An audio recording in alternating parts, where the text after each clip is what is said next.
इस वीडियो में हम बात करने वाले हैं Redmi 6A के अंदर अगर हमें रिंगटोन की प्रॉब्लम आती है तो रिंगटोन की प्रॉब्लम्स को हम कैसे सोल्व कर सकते हैं, ये मैं आपको बताने वाला हूँ। तो वीडियो को पूरा देखिएगा, वीडियो को लाइक कर दीजिएगा और चैनल को सब्सक्राइब भी कर दीजिएगा। देखिए, अगर आपको यहाँ पर प्रॉब्लम आती है तो सबसे पहले जो है आपको अपने फ़ोन को बंद करके चालू कर लेना होगा और यहाँ पर आपकी प्रॉब्लम जो है सोल्व हो जाएगी।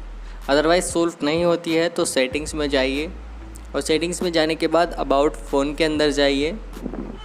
अबाउट फ़ोन के अंदर जाने के बाद सिस्टम अपडेट्स में जाइए और सिस्टम अपडेट्स में जाने के बाद चेक्स फॉर अपडेट्स का ऑप्शन आपको दिखता है, तो इस पर क्लिक करके अपने फ़ोन को अपडेट कर लीजिए और आपकी प्रॉब्लम यहाँ पर रिंगटोन की प्रॉब्लम सोल्व हो जाएगी। फिर भी अगर आपकी प्रॉब्लम सोल्व नहीं होती है तो बैक लाइए और यहाँ पर जो आपको बैक लाने के बाद यहाँ पर नीचे जाइए और सबसे लास्ट का ऑप्शन आता है अपने फ़ोन को फॉर्मेट कर लेना।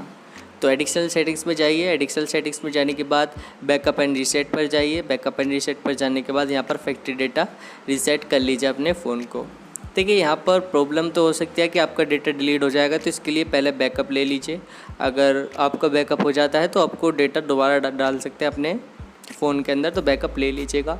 लेकिन यहाँ पर आपको फॉर्मेट मारने के अलावा कोई और दूसरा चांस नहीं होगा।